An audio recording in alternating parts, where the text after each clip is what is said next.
Hello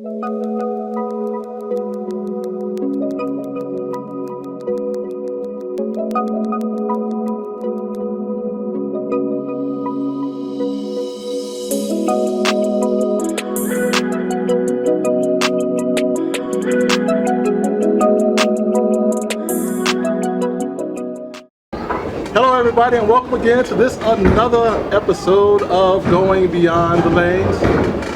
As you can see, we are here at Landmark in Peoria, Illinois. And for those of you who don't know, Going Beyond the Lanes is a show based on us bowlers having general conversations about different topics.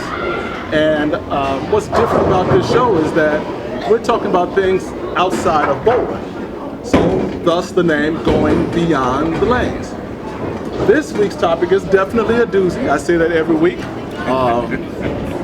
So we've got a special guest we definitely want to introduce you to. But before we get started, I would like to ask you all to, if you haven't seen any of our previous videos, just go back and look at some of those, and then definitely stay in touch with this one, because you're going to be impacted by something that everyone needs to hear. And at this particular case, I'll let you know in just a second. Before we get started, we do want you to know that the expressions here are the views of and opinions of us, but we do have a professional this particular time, so you don't have to listen to the antics of these other characters.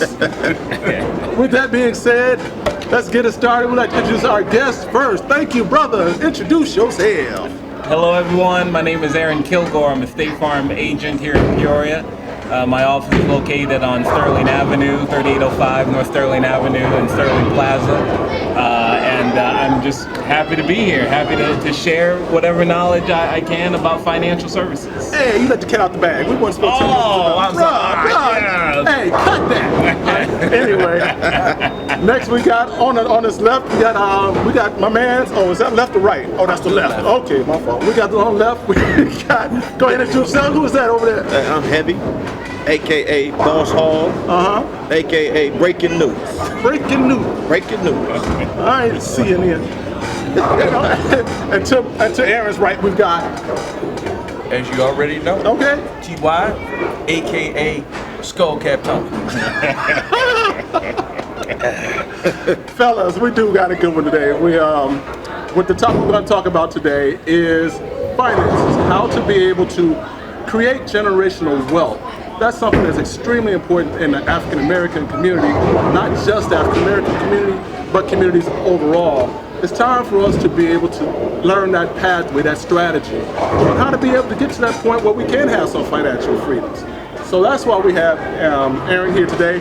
Aaron, I don't know how you're going to get it started, but you can't give us all in one setting. Give us a little bit on just how do we get started.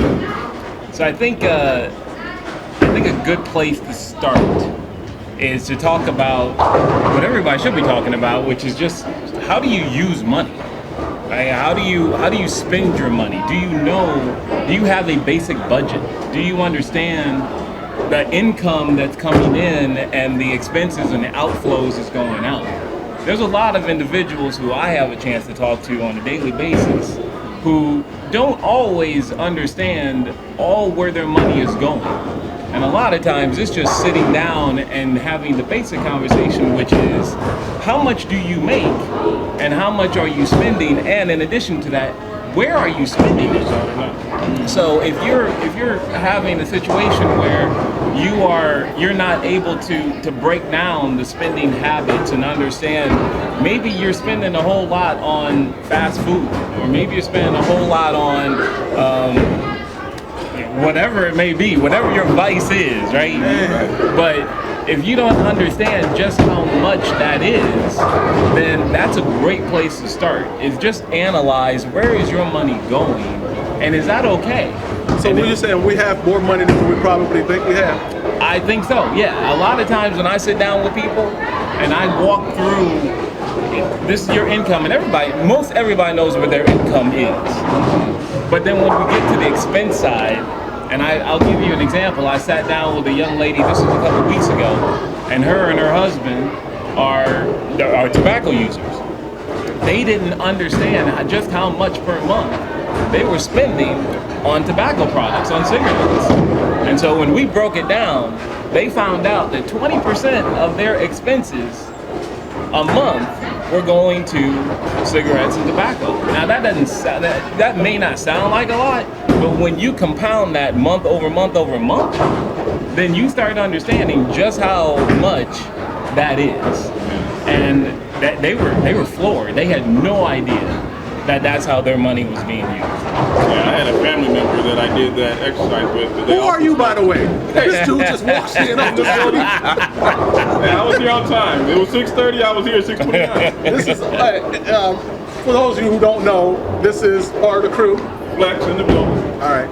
But I had a family member that was tobacco smoker. We did the math. They were spending over $1,800 a year on smoking cigarettes. Mm-hmm. So, and this person didn't have a 401k, a Roth IRA, or anything. But so the question is, that sounds like a mentality then first you have to break. So let's start psychologically. How do you? It's a mindset. It's a mindset. It's a mindset, yeah. But how are you going to tell someone that's thinking we're living every day, paycheck to paycheck every day, we don't have money to save? How can you show the person that they have? You know what I mean? Forget living paycheck to paycheck. You got some people living paycheck to Saturday because they've already spent all of their money. Like paycheck to paycheck, that person wishes they could live paycheck to paycheck. They're living paycheck to Saturday. They get the check, they pay their bills, whatever. Now they're broke again, 2 weeks, 1 week, whatever. It's a mindset though. We have to all change our mindset to where we're not spending our money as soon as we get it. Some people money is already spent before they even get the check, right? And I'm sure we all know somebody, people that's like that. Yes. Yeah. So we then, strategies then, approaches, don't put it in the mattress. Don't put it in the mattress. No, do not put it in the mattress. I got a can, bro. Man, hey, Soldier's can. I don't know, right? That can ain't really working for you. Oh, it's not? No, it's not. You're not allowing your money to work for you when you put it in the can, when you put it under the mattress. So obviously, number one, you're absolutely right. The first thing is the mindset. Understanding where's your money going and knowing just how much you are able to free up. Having the hard conversations about, do I really need whatever that is? Do I really need that extra cheeseburger? Do I really need to go back out to McDonald's for the 4th time this weekend? Whatever that is, do I really need it? Because at the end of the day, the mindset, in order to build generational wealth, is one word: sacrifice. You got to be able to sacrifice. You got to be able to sacrifice something, right? Like brother said over here, maybe I don't need that extra pack this week. Maybe I can hold off or whatever. But you have to be able to sacrifice, and then the money that you are able to sacrifice, then you start putting that away. And then when you start, and it can, even if it's $4, $5, whatever it is a week, as you continue to do that over and over and over again, you find that all of a sudden you've got your savings that is growing. And then with that savings, then you have the freedom to make better choices, better decisions on how to become financially independent. Is it smart to try and find an investment, or like I did for my son, a college fund, where the money is coming out before I even see it? Yes. How can someone try to set something like that up where they can do a college fund or even just an investment so that the money is coming out before you even get to see it? So I think that's a great first step, and a way that people should start looking at it. So for instance, like you said, you set it up for your son that the money already comes out. If you know that the money is already coming out and you don't have to worry about actually touching it and moving it from one account to another, it's already set up, set it and forget it, that's the way to go. So you can do it in a lot of ways. If you bank, most banks, you can set up your account and go to them and say, I want this amount of money taken out automatically from this account to my savings account. I don't even, as soon as my money comes in from my check, if I have my check deposited automatically, take this amount of money and just move it directly to another account. I don't want to move it myself, I want you to move it for me. There are investments, as you were saying, 529 plans, which is a college savings plan, a type of college savings plan. There are retirement plans. There are if you're at a job that has a 401k or some type of other retirement plan, you can set it up so that that money automatically comes out and you don't have to see it. And if you do that, then over time, again, month over month, year over year, those savings begin to grow, and then that builds the generational wealth, financial freedom, in order to make those better decisions.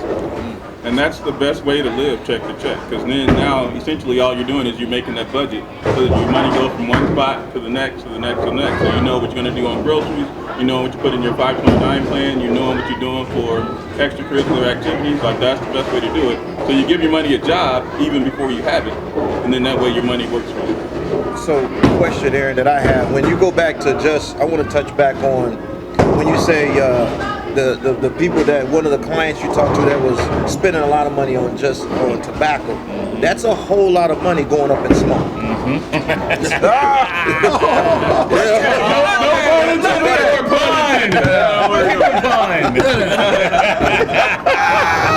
That's the first thing I thought.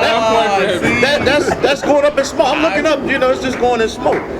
So, what advice were you able to get them to understand, like cut down a pack a day, cut down the amount of cigarettes you smoke in a day or a week? How was you able to give them a plan that they could actually go by? Because we might have a lot of the blueprints, but if you say, I just can't follow that blueprint, how can you dumb it down? Or can you make another blueprint so that the average person that works at McDonald's, that they're really like stressed out as far as they could go between bills, car payment, whatever. How can you actually like make it so that it works for them? Yeah, for a minimum wage type of person. That's a great question. It really is. And one of the things that, as a chartered financial consultant, because I am, one of the things that I adhere to is listening, asking questions, and listening to what's important to you. What is it that you absolutely can't live without? This is a non-negotiable. My money is going here, and the way that I live, my money's still gonna go here. Right. I mean, that guy. That's that guy. That's that guy. Yeah, that's that guy. Right. So, and then in those situations, all right, that's a rule. I understand that. I understand now that is something that I can't touch. But what are some other things that we can touch? What are some other things that we can explore that we might be able to pull back on a little bit in order to free up the funds in order for them to have more financial freedom? Because at the end of the day, that's really what it's about. Is making the better decisions come with that financial freedom. But again, it's about sacrifice. You got to find something to sacrifice in there somewhere. And if they can't budge on anything, then we go back through it again. Or at least, and one exercise that I have relied on is to have them rank the importance of what they spend their money on. That's good. So then that way, we won't touch 1 through 5, but maybe 11, 12, 13, we can have some serious conversations about the ranking of those items. And so like for you, on the last episode, we talked about how much television and stuff you watch. So that means you got like every cable channel and all that. So if this was you struggling, I'd be like, yo, you need to get rid of that cable. That's going to save you $150, It's bootleg $200. though, bro. My bad. I didn't know he had it was out there on the wall. we do an episode on hookups. That's the code. We got an episode on hookups. So when you see that person and you know that they are having issues, is it one of those things? I heard that you could literally live off like 40% of your income. Is that true? Do you think that that's true? 40, 50? Because we spend money so, I guess, what do we say, sparingly, not things that we don't have to need. I think so. It truly depends on the individual, and it depends on the situation.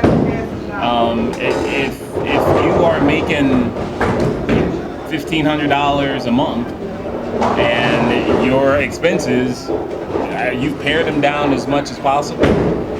You don't have a whole lot of extra things that you do. Your rent is X amount, and food is X amount, and so if you understand that budgeting process and you understand where your money's going, 40% may not be right. 40%, it may be more than that. So it really does depend on the individual. It's not a one-size-fits-all approach. Right. Because not every situation is equal. So we have to treat, when I have conversations, especially financial planning conversations with individuals, I like to take it as what's fair, right? What is your situation and what's fair for your situation, and how can we navigate what it is that you see is necessary. So another question I was going to ask, for the guy that's making $25,000 and under a year, is it feasible for them to take? I've always heard when you look at financial classes or any type of seminar, they always tell you take 10 or 15% off the top to put that. Is that feasible for that guy, or do you have to make more money to be able to feel comfortable enough to do that? Great question, and it depends on how you live. So if you are, and if you're living beyond your means, or whether you're living within your means, and that's what I mean by it has to be situation by situation. Okay. If you're living underneath your means, if you're 25,000 and under, and you got a bus pass, and you try to walk as much as you possibly can, and you shopping at Aldi's and Walmart and everything, and trying to save as much of that penny as you possibly can, absolutely, maybe 15-20% off the top works for you. But if you decided to take on a lifestyle where you driving a 2020 Nissan, and you living in an apartment or a house that is 2-3 times more than what you actually bringing in, House poor. Yeah. If you that, then obviously there's not 15-20% you can take. Yeah. So what do you do in that situation? You educated the person. Now we've broken down everything, and we get down and we're looking at this and we're looking at each other, and we both saying this not going to work. What do you say to that person? I mean, sometimes I guess there's got to be negative conversations to say, all right, this is where you're at, and this is what I think you should do. How does that situation come off when it is a negative scenario that you have to explain to somebody that they're going to be in unless they change? Yeah. So the conversation is really about focusing on what are the goals. What are you trying to get to? Okay. So we start there. Defining where do you want to be in 5 years, 10 years, 15 years? What's it look like for you? If you're 20 years old, 25 years old, you may not know what it looks like for you at 65, 70, 75, but you might know what it looks like for you at 40, 45, 50. So in that situation, it's setting the goals. It's talking about what do you want. If you I call blue sky, green field, whatever you want to call it. If you sit down and think about when I'm 50 years old, if I'm 25 and I'm 50 years old, this is what I want for myself. And we go through goal by goal, line by line, including how much do you want to make? And if they tell me that, and then we work backward, and then look at where the money is going, how it's being spent, their type of living, then a lot of it's just about illuminating for them what's going on currently and helping them to understand what can I change. So that self-discovery, that self-understanding is a big key. Everyone wants to be a millionaire, right? Everyone that's not wants to be a millionaire. So the question would be, can you promise me if I did this, that, in 20, 30, 40 years, I'm going to have $1 million in the bank? I just want to know that. I'll do it. That's what most people say. You know what I mean? That's what's being sold out there. Yeah. So is that really a fallacy? There are no guarantees in life. We all know there are 2 guarantees. Death and taxes. That's it. And birth. And birth. Well.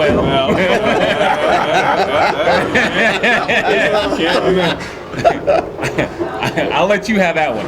I'll take death and taxes. But there are no guarantees. So there are always there are always realities that will have to be dealt with. There is always going to be changes. So, for instance, the current interest rate environment that we're in right now. After the 2008 crisis, we had an awful interest rate environment. 37 to the staff bar, 37 to the staff bar. And interest rates began to come up a little bit more, and it was improving. And then what happened? COVID. And then people lost their jobs, and so then you had more government spending. You had more of government buying assets to reduce interest rates. And so because of that, the power of money also decreased. So whereas, before 2008, when interest rates were 8, 9, 10%, compounded year over year, people were making a lot of money. Really well. Now, interest rates are at 2, 3%. So there's always going to be that environmental risk that everybody is going to have to deal with. So no, it's not as simple as if you do this, then this will happen. There's always going to have to be adjustments that's made. Definitely big truth to that. However, the other side of the coin too, at least how I think about it, the best time to plant a tree was 20 years ago. Oh yeah. But if you planted a tree today, right, 20 years from now, that tree will be growing. So if you just kind of think about it that way, it's kind of where you want to go. You'd have planted a tree 20 years ago, it'd already be big. If you cut it down, you see all the different rings for all the years. But if you didn't do that, well, guess what? You got to plant a tree today. And that's the same thing you got to do with your money, your finances. That's the only way you're going to get to the next step. Again, generational wealth, whatever, getting into real estate and buying different things, or just investing it or saving it, whatever your plan is, you've got to do something.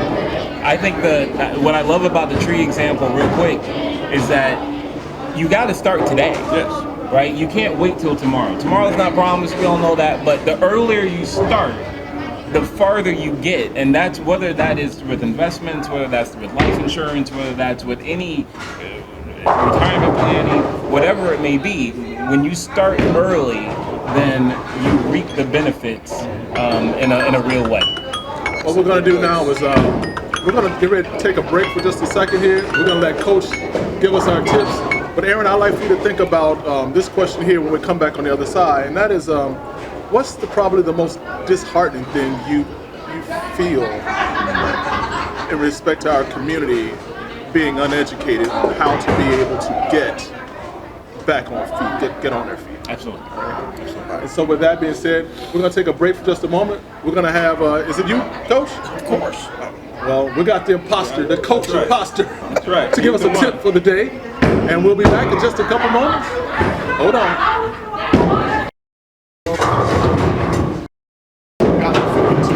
All right, here we are again with the tip of the week. Very simple tip. If you are going to bowl, These guys know I'm have into all that someone financial. that you know that is at a pro shop. The pro shop person that you might know or may have to go to understands what you are looking for as a bowler. Anybody that's at the pro shop, they will know what you need and they'll understand what you want. So for anybody that is going to bowl, definitely find you a pro shop that you can go to on a regular basis. Thank you. We're back. Thank you all. Actually, that was pretty good. Why do you act surprised? I mean, I'm telling you, it's amazing. It amazes me every week he comes up with something pretty good. That's what I do. I told you I do what I do. You're not a Hall of Famer for nothing. That's right. That's what the HR. Man, stop. All right. Well, welcome back, you all. We thank you all because we do have we got Aaron Kilgore here with South State Farm with Southwest. With State Farm. I mean, I will fly anywhere. That's true. So that's good. And we're talking about finances today. On the other side, we threw out the idea of how to be able to start trying to build generational wealth. And on this particular side, we're going to talk about some strategies. I heard of Roth and Mutual. These are not people.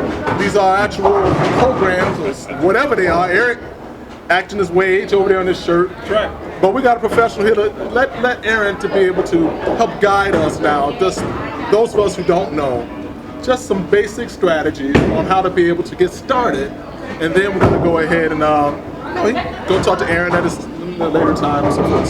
So go ahead, Aaron. What can we do? Yeah, so some basic strategies. First and foremost, take care of the easy stuff, right? So checking, savings. So when you're saving, you should have 3 months of expenses saved. So that rainy day. Oh, I know. I get that same look all the time. That life happens fund. That's right. What you talking about? That's it. What you talking about, Willis? Remember that cartoon? What you talking about, Willis? What you talking about? Right?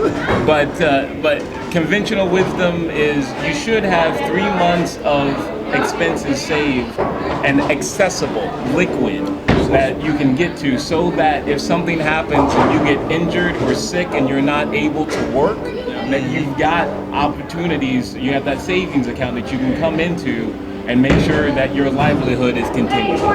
So that's number one. That's important. Another easy one is if you are working in a place that has retirement savings, retirement plan, use it. 401k or 403b, whatever it is, and they have a match, at least maximize the match. Get the free money. If they are offering 3%, put in 3%, right? Whatever that is, make sure you're doing that. And if you don't have, or if you're not at a place that offers a retirement plan, then start one. That's what I do. I work with individuals to go over individual retirement accounts, IRAs. So even at 20-some years old, we can come and say we want to do a retirement plan? Absolutely. The earliest you can start, the better, because that's just more money that you are able to save and perhaps retire early. So that is one way to definitely do it. Get something on your own. Get something that is investment related, and get that started. And the earlier you can start, the better. The other thing I would share too is life insurance. So when we talk about building generational wealth, what we as people often overlook is the amount of debt that's passed on from generation to generation when someone passes away. So people think, oh, well, I'm going to die and my expenses just go away. My debt just go away. A clean slate. Right? Just clean slate. Just don't worry about it. And that is so false, because that debt has to go somewhere. And so when I run into individuals, you mentioned what breaks my heart. And what breaks my heart is when I have conversations with individuals who come into the office and say, my mom, my grandma, my dad, my granddad, my brother, my sister, whoever it is, they passed away, and I would like to know if they had life insurance. And what breaks my heart is when I know I've had the conversations, but they said no. Multiple times. And I've asked, do you have anything? What is your plan? If you were to pass away today, tomorrow, what is your plan? And when they look at me and say, I have no plan. And I say, okay, well, let's talk about a plan. And then they don't go through with the plan.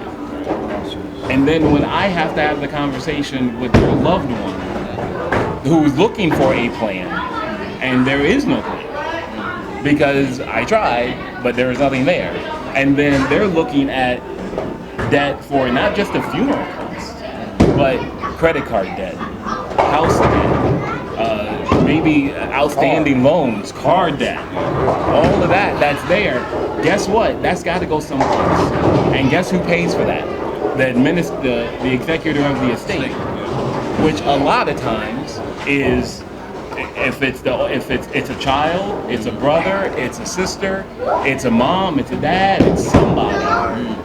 And so they have to take on that debt, and they have to pay for it out of their pocket. So when we talk about generational wealth and building generational wealth, absolutely, investments, savings have to be there. But one thing that I advocate for and very passionate about is life insurance. And life insurance isn't that expensive. It's very affordable. And the times that I have seen families with life insurance and been able to give that check to individuals, and to know that they can go through the process and grieve without having to worry about additional financial stress,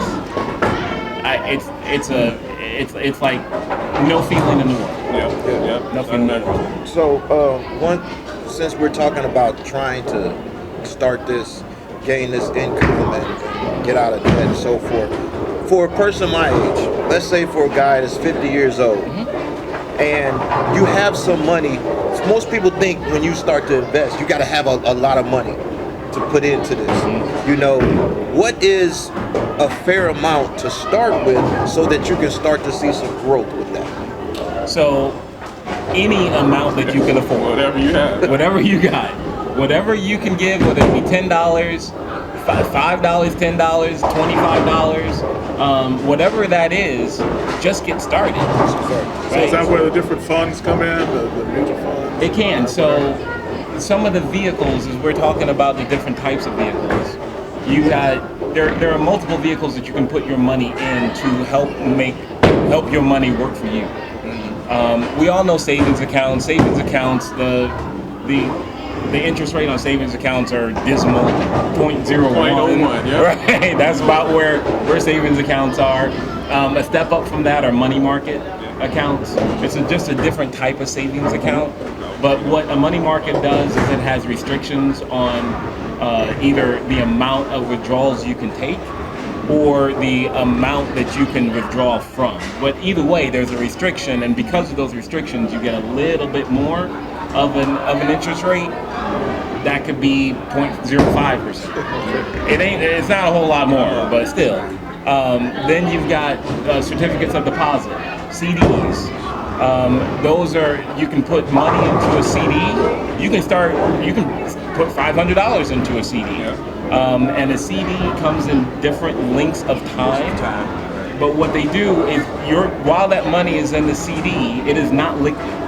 So it's held in the certificate of deposit until it is time for it until the time elapses, and then you're able to take it out. At that point, in some CDs, you can get 1, 2, maybe 3% on a CD. And then a step up from that would be the mutual funds. And a mutual fund can be an individual retirement account, so it can be made up. An individual retirement account can be made up of mutual funds, of different mutual funds. When it comes down to mutual funds or individual retirement accounts, really diversification is the most important thing there. And then stocks, bonds, other things like that, and so forth. Annuities is another one. So there's a lot of different vehicles, but regardless, at the end of the day, it's just about whatever you can afford, just start. Find a vehicle and just keep going month after month, putting in that $5, $10, $15, $25, $50, whatever it is, and watch the money continue to grow. So, piggybacking off of that, I'm that guy on this panel that has seen money accumulate quickly from a former employee that I had. Okay, so I like to see money double, Right. and triple, and quick time. Calls may be monitored for Okay, so with that being said, if I come to you and say, here, I have $5,000 that I don't need to touch no more, how fast will I see a return on that? And Is that money laundering? Oh, no. Okay. No. Okay. Different story. We're not going there. Cut? Is that right? We shouldn't even say those words. There's certain words. Right? All right, well, I don't know if we can answer that question just yet, but I have one that I want to ask. Okay. Can we come back to that? Yeah, we come back to Come back yeah. though. Retirement age when I was growing up, 62. And generally, you had people who were putting money away in Social Security, all this stuff. And at 62, I'm gonna retire. That has changed because I see a lot of elder people working. yeah. McDonald's, Walmart, Yeah. these other places. That has changed. So since it has changed, what is that strategy? That's a good question. Both. Really good questions. I'll start with yours. I'll come with yours. I don't know if you can handle that. I can handle this one. But I like both questions because The angel and the devil. That's right. White too. Got on Right. You see the colors. I see it. Okay, all right. Fire and brim. I see it, right? But I like it because it actually is different ends of the same spectrum. So, meaning, yes, individuals have started to work longer. A lot of it is because, number one, from a Social Security perspective, if you delay your retirement until 67, then you get more of your Social Security benefits. So if you start at 62, if you retire at 62, your benefits are actually reduced by a certain percentage. 65, you get what is normal, or what you're supposed to get. And if you delay to 67, you actually get a little bit more. So the government is actually incentivizing you to stay in the workplace longer. Now the government is, but your workplace Is trying to is kick you out. offering the early retirement. Sure, right. So yes, there's that yin and yang Absolutely. you're trying to deal with. Because then they get out of helping pay for your health care and all that. So that's how they're able to get out of that. Even though they get tax breaks on it, they can get out of that and put that younger person in it that's going to be around with them longer. And the government is saying, hey, let's see if you can go a little bit longer. Right. So, to that point, what you find is that individuals who are not ready to take the Social Security benefits yet, or trying to delay them, might leave their primary job, but then go work someplace else to get secondary income. Right. Okay. So, but to delay the Social Security benefits so that they can then pull it at 67 and get the most out of it. So that's a strategy that you do see. But that being said, there are individuals, like I was just reading a study earlier, that I think 57%, 58% of millennials and Gen X plan to work longer into retirement versus 54% of any other generation. So there is always that understanding that there is going to be maybe some work, you can't just sit around and let the mind go blank. You got to do something. Is the situation. So there was always that there, but now it's becoming very expected that I'm going to work. So that's one. I appreciate the question, but now getting your question about, I want to see my money work. I'm an investor. I'm an investor. Yes, I want to go. I want to go. I want to go. I just invested in some wrong things. Okay? But at the end of the day, I want to see. I don't want to be in the red. I'm trying to get over here in the clear. So, how can you help me with $5,000, and what can I look at as a return? So, and I'll make the transition. If I'm one of those individuals that don't want to work, don't want to find that second job to make or have to worry about Social Security, then it comes down to how risky are you in your investment strategy. So it's about risk tolerance. Am I risk averse, meaning I don't want to take on a lot of risk, or sounds like you're risk seeking, where I'm willing to put money and possibly lose it, but also possibly gain it in a very quick way. So in that situation, the conversation is about how risky are you? What is your risk tolerance? And that's one thing that I do when I sit down with clients, is I talk to them about, and we actually do a risk tolerance questionnaire to find out, are you risk seeking or are you risk averse? If you're risk averse, that means I don't want to lose no money. I want to give you money, but I don't want to lose it. And if I don't want to lose it, that means it's not going to grow very quickly. It means that the investments that we put you in are very safe. And so it's not going to grow very fast. But if I'm willing to lose it, if I'm risk seeking and I'm willing to lose it, but I'm also willing to gain it quickly, then you're looking for growth. You're looking for accelerated growth. And in that situation, then we're looking at investment options. And I hold my Series 6 and 63, so I don't do stocks, but I do mutual funds. So in that situation, then what we're looking at is different types of mutual funds that are growth oriented, maybe in a tech sector or something like that, that's going to grow very quickly, and you're going to see that happen. Now, with big gains come also big losses depending on the situation. So that just, but if you're risk seeking, you understand that. So in that situation, I like how you set that up. Who's making the suggestion of what mutual fund? You saying here's the mutual funds I would like you to go with, or is the client saying, you know what, I heard about X, put it all in X? What happens in that scenario? It's a little bit of both. Yeah. So it depends on the risk tolerance first. Right. And then based on the risk tolerance, if you're risk seeking, then what I'm going to do as your financial advisor is I'm going to give you options within that bank. So here's this mutual fund, this 5, 6, 10, 15 mutual funds that you can choose from that fit your tolerance.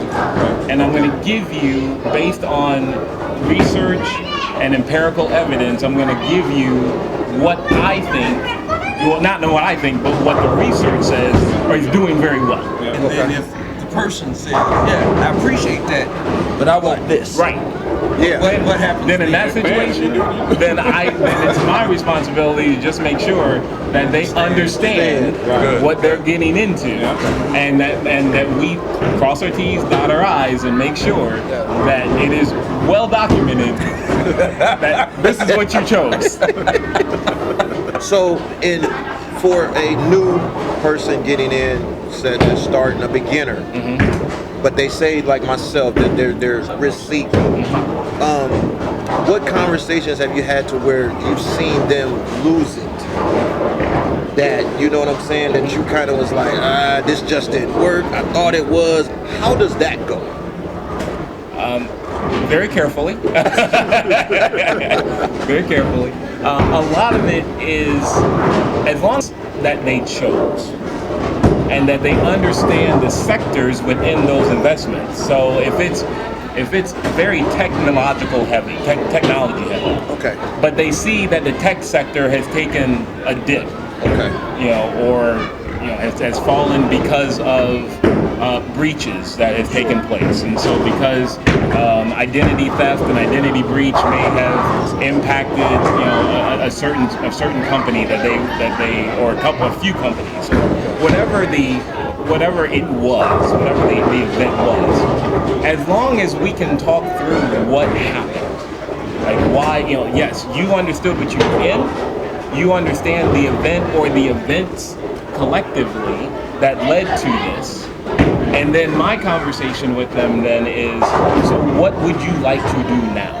What would you like to do next? And we don't wait until the bottom falls out. Okay. Right? It's a conversation. We're always looking. We're always making sure that we're tracking. But another piece of that is diversification. Because if I'm diversified, and that's what mutual funds in and of themselves allows you to do.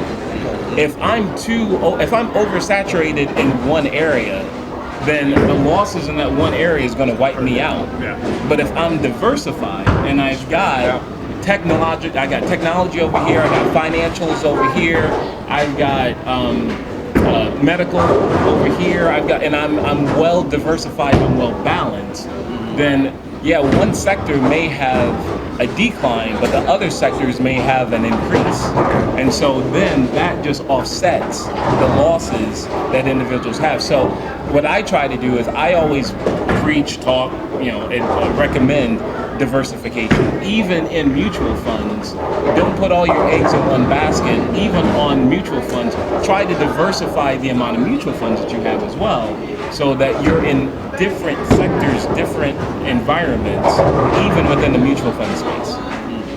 So, sorry, real quick, Okay. because this is go ahead. I know we're short on time, I really do. But what's your thought on how credit plays into it? So I was reading something at the beginning of the year. The average American's credit score was 711. I want to say it said blacks was 670, 645, Hispanics was 677. Don't quote me on the numbers, I'm just trying to remember. Whites were 720 and Asians were 745. They led the way. And we've all heard that story about how the Asian families keep the money in their community longer. But anyway, so how do you think the credit affects like generational wealth, or does it? So that's a great question. Credit has a very big impact on what you're able to do with your money, right? What is your ability to borrow money? What is your ability to purchase the things that you want to use the money that you want to use it? And it gives you that financial freedom. If I can borrow money cheaper because I have a better credit score, that gives me more money to invest in other areas. Exactly. So that's the connection that allows that credit allows you to do in order to help build that generational wealth. So is there a safe credit? I'm sorry, Jay. Is there a safe credit, ideal credit? I mean, ideal is past 7, but is there a safe credit where you'd be like, okay, you're average to where you should be okay? Is there about 7? What's that? Yeah. So when you look at when I usually ask, and it's a good question. I'm not a credit expert. Okay. I'm not so I just want to throw that out there. I'm not a credit repair expert. I know credit repair experts, and I usually defer, those types of questions to those individuals. And they do a great job at credit repair and credit analysis. But when you look at, for instance, buying a house, right? We all know that home ownership is one of the ways to help build generational wealth. And typically, if you go to many banks, they're going to tell you that a 640 or higher credit score is required in order to be considered for buying a home. So if just keeping it aligned with building generational wealth, I would say at the bare minimum, 640. All right, we got to stop. We're not stopping. We're going to put a pause because, Aaron, we do want you to come back. As we said before, this is just one of those subjects that we've got to be able to touch and delve a little bit further. I really enjoy the fact that we put a good dinner. I mean, I think the information that you gave. To your point, there's a lot to talk about because the other part of it is schooling, what we're taught in school too. There's a lot we can dig. There's layers. We just touching the surface. Oh yeah, absolutely. So, Aaron, we do know that you're with State Farm, but for those viewers who are not in the Peoria area, why don't you let them know places that they can go, or not they can go, but places you would suggest to be able to go in their own community? Sure. So if you're not in the Peoria area, you can go to, first of all, find out if your State Farm agent is licensed to do retirement planning and financial planning. Ask the question, not all State Farm agents are able to do it. It does require special licensing. So if you are a State Farm customer and you have a State Farm agent, definitely check that out. Also, there are numerous financial planners probably in your area who are very knowledgeable. Just do your homework and make sure that they have the right education, letters behind their names. That all of that means that they are ethical and that they are educated and that they are able to help you in the way that they're supposed to help you. So with that, we want to thank you all for tuning in to another episode of Going Beyond the Lanes. Fellas. All good. Yes, very informative. And we want to Actor wage.